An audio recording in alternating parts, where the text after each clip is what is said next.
What's up guys? Welcome back sa ating panibagong unboxing series. For today's video, we will be unboxing another set of One Piece action figures. To start, we have Sanji. And we also have Zoro. And of course, we also have Monkey D. Luffy. So we have the StrawHat Monster Trio. So, by the way guys, this is a Bandai Grandista line of action figures. So, aside po dito sa ating Monster Trio, we also have the ASL. So, we have, of course, Ace. And we also have here, Sabo and si Luffy. Ayan. So, ito guys, ang ating i-unbox ngayong araw na ito. Yes, so by the way guys, itong Monster Trio natin, yung condition nito is BIB or back in box, while yung ating ASL na si Ace and si Sabo is MISP. So, ready ka na ba? Let's start! Okay, so unahin po natin ang ating Monster Trio. So, we also have here Sanji. So by the way guys, meron tayong dalawang klase ng Grandista line, which is yung Grandista lang, and we have Grandista Nero. So kay Sanji, this is Nero. So ang pinagkaiba lang nito is that meron itong mga out body or alternative parts ng kanyang mga katawan. So pwedeng kamay, pwedeng mukha. So i-check natin later on kapag in-unbox natin. So as mentioned earlier, ang condition nito ay BIB. So, nabuksan na din natin siya dati. Hindi lang natin siya na-i-display. So, by the way, ang ating Grandista is big scale din siya, no? So, yung height niya is nag-range siya from 10 to 11 inches in height. So, ayan.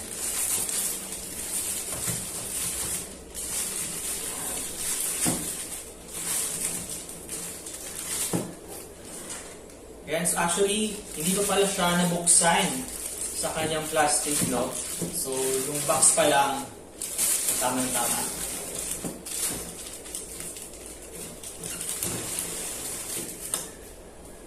Ayan. So, ito guys. Ayan. So, medyo malaki nga siya. I-compare natin sa aking mukha, no? So, nag-range siya from 10 to 11 inches. So, ito yung kanyang body. And, meron tayo dito na, ayan, alternative head ni Sanji. Ito yung una. Ayan, flex lang natin. And, yung pangalawa naman, ayan, this one. So, check lang natin baka may naiwan dito sa back. So far wala naman. Ayan.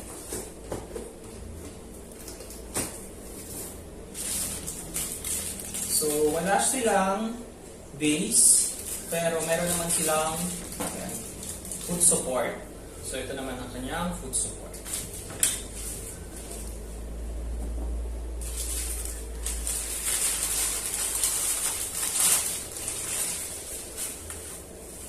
So, ito yung other accessories. Ayan. Splash lang natin.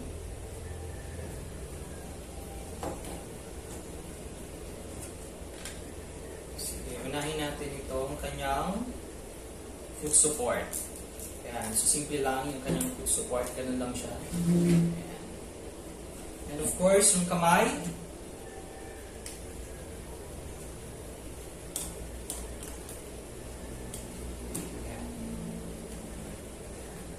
So, since Nero siya, meron siyang dalawang yan, alternative head. So, unahin muna natin itong isa. Yan.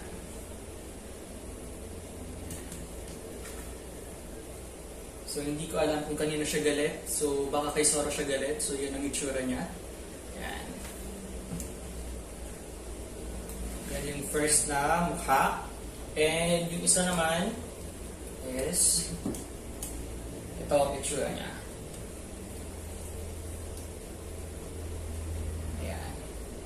So this time, yan, maaliwalas ng kanyang mukha. Either nakita niya si Robin or si Nami Suan. Yan. So dito lang muna natin siya. And yung kanyang alternative head.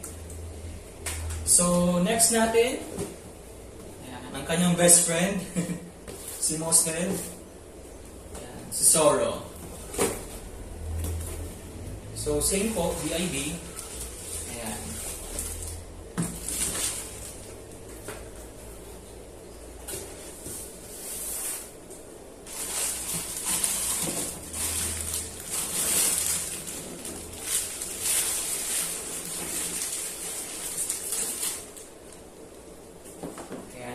So far, ano lang, medyo may alikabok na din siya. Kaya nagkakaroon ng parang amag sa kanyang sa figure mismo. So, konting linis lang ng mainit na tubig or malamig. Tamang punas-punas lang. So, matatanggal pa naman po ito. So, yan, yung body niya. And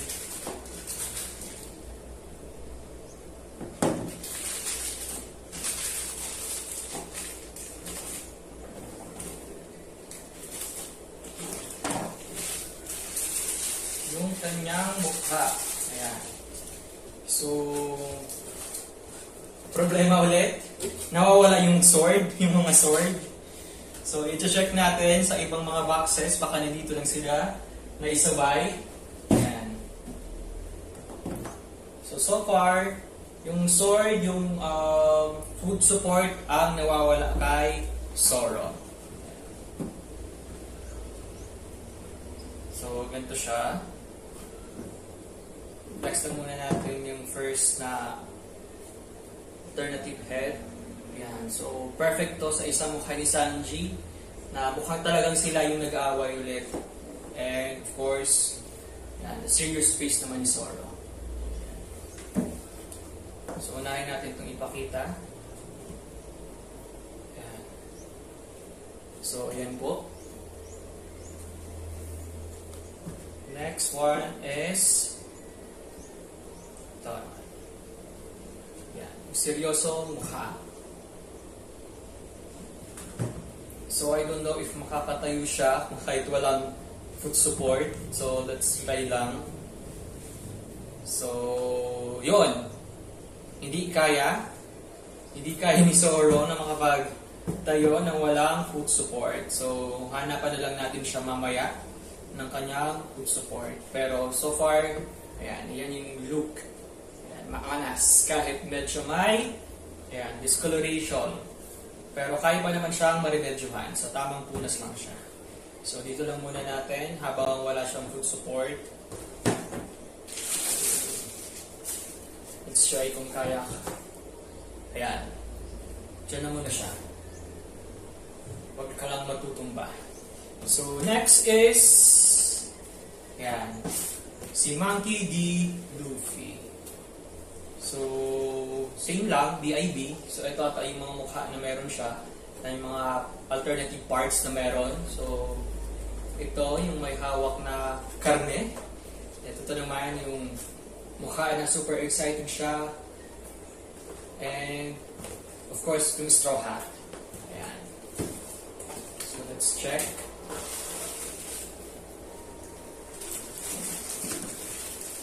Sana nandito yung ibang parts. Wala. Hindi nahalo dito yung ibang accessories ni Zoro.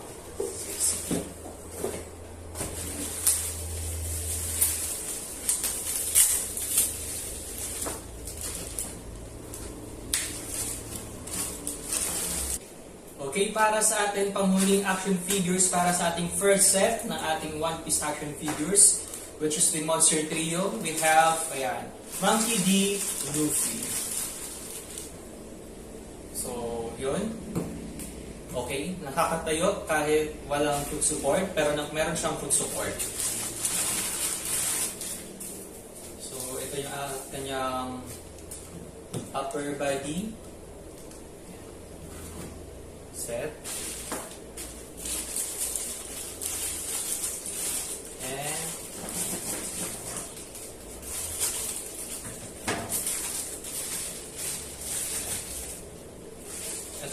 kanyang foot support.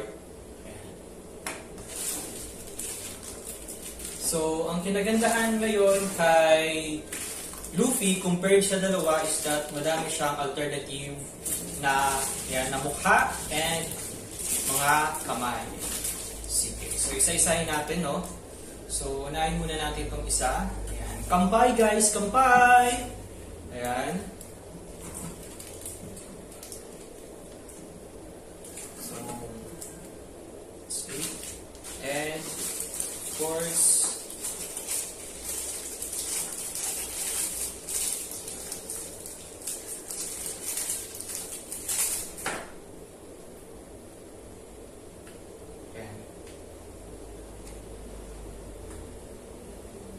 first, alternative head. So yan, ito yung itsura niya. Lapit lang natin, guys. Yan.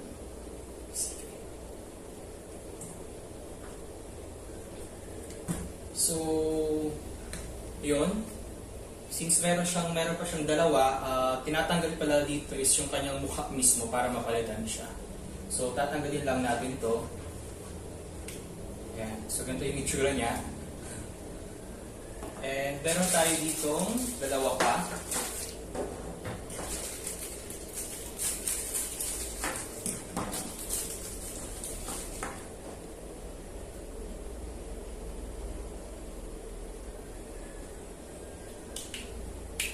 Ayan. Pangalawang mukha. Ayan. So, alam na natin bakit ganyan ang kanyang itsura. Kasi meron siyang kinakain. Ayan. Alam niyo na yun, guys, ang kanyang favorite. So, syempre ilalagay natin para makita talaga natin in action kung ano ang kanyang kinakain. Ayan. So, para sa kanyang second alternative face, ayan, face pala, ayan. And yung hand, ayan, may kinakain siyang karne.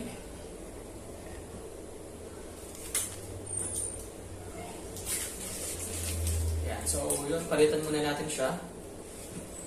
And lastly, kanyang panghuling mukha. Ito na. Feeling excited. So, ayan.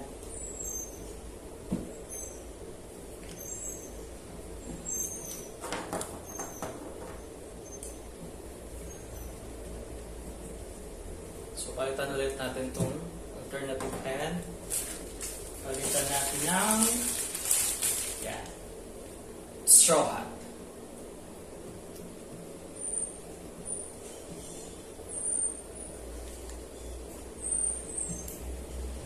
Oops. Medyo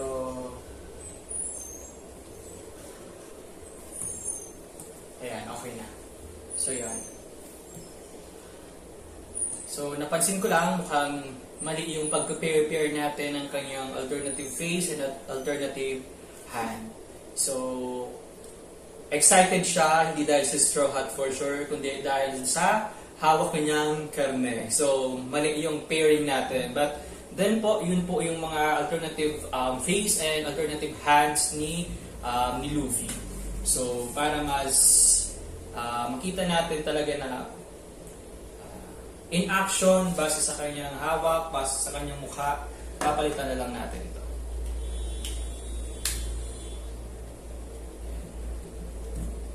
So, ito talaga yung pair nitong StrawHat na kanyang alternative face.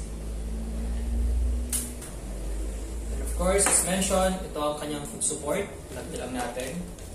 Pero I guess hindi na kailangan, no? So, that's it, guys, ang ating first set ng ating One Piece action figures, which is the Monster Trio. So, next in line, we have the ASL. But for the ASL, si Sabo and si Ace na lang ang ating i-unbox sapagkat okay na si Monkey D. Luffy. Okay, guys, para sa ating second and last set of unboxing series, we have the ASL or the Ace, Sabo, and Luffy. But yun nga, since na-unbox natin si Luffy, i-unbox na lang natin si Ace and si Sabo. So, unahin na natin si, ayan, ito na yung aking nakuha muna, si Sabo. So, ang kaibahan lang nito sa mga nauna natin na-unbox is that Grandista lang po ito. Hindi siya Grandista Nero. So, kasi ito, mayroon silang mga alternative faces, alternative hands, so yun. So, samantalang ito, ayan, wala. So, ito na mismo, yung makikita natin, nasa labas ng box kapag in-unbox natin siya. So, good thing is that MISB pa siya. So, never pa natin siyang nabuksan compared dito sa tatlo na nabuksan na talaga natin. Okay, so unahin na natin si Sabo. Isa sa mga commander ng Revolutionary Army.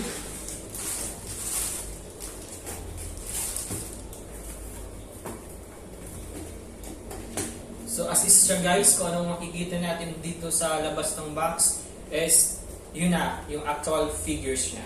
So, wala siyang alternative faces, alternative hands sa loob ng box. So, dito lang natin yung box. Ayan, sealed pa ang ating Sabo. So, yun na mismo, yung kanyang katawan, yung kanyang foot support, yung mukha, ayan, and may accessories din siya. So yun lang, wala na siyang alternative face or kung ano pa man na accessories available dito. So yun yung pinagkaiba niya sa Nero.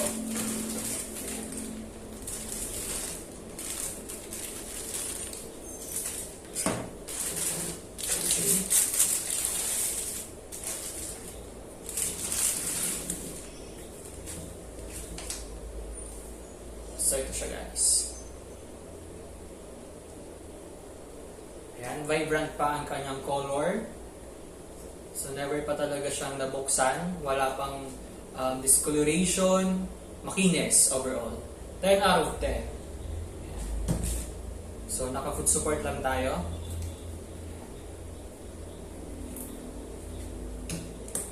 So yun. Ganun lang siya kadali.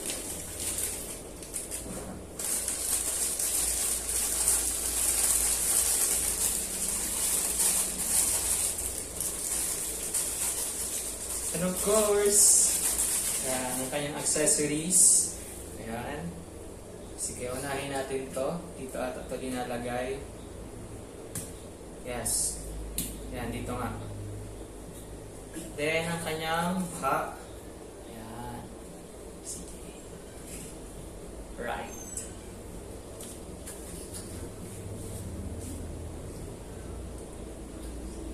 So yun guys, ganun lang siya kadali. So ito na agad ang ating Grandista Sabo. So again, sobrang isang tangkal siya. So yung Grandista nga is, yung big steel talaga sila. Mga 10 to 11 inches. So ito ang kanyang closer look. Sige. So, sige, unahin natin dito si Luffy dito. Sige, dito muna natin sila sa gilid. And later on, i-flex natin silang tatlo. Yan. So, Sabo, dito ka. And of course, para sa ating huling i-unbox, okay, we have, yan, Forecast DAs. So, Grandista. So, as is, kung anong makikita ulit natin dito, is yun na yung actual figures na meron tayo. So, MISB din po ito, guys. So, let's unbox it na.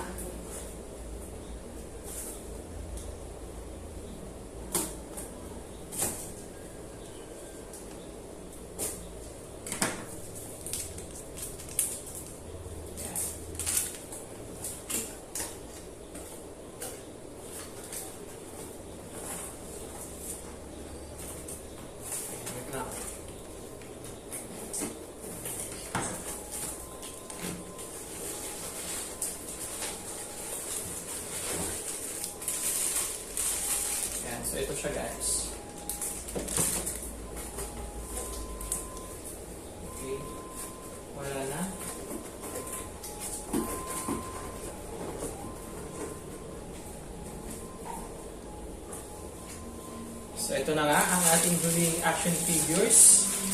Si Ace.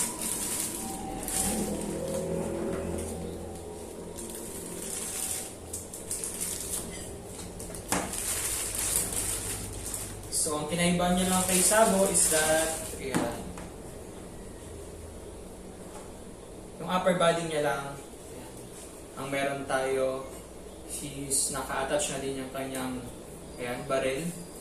So, ayan, yung kanyang itsura. Vibrant pa ang kanyang color din, same din. So, wala pang discoloration, malinis, and overall, 10 out of 10 din ang kanyang condition. So, let's try muna kung walang foot support kung makakatayo. Ayan, so hindi. Hindi siya okay, kaya mayroon siyang foot support. Nandito. Let's see.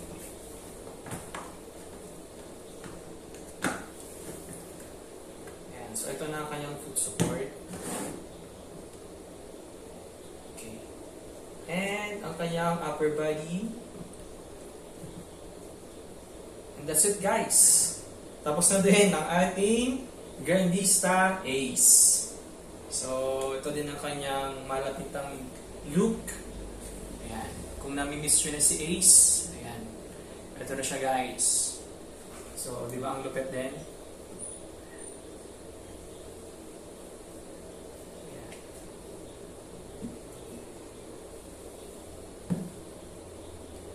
Ang ating Fire Fist Ace, yan, isa din siya sa mga Whitebeard Commander.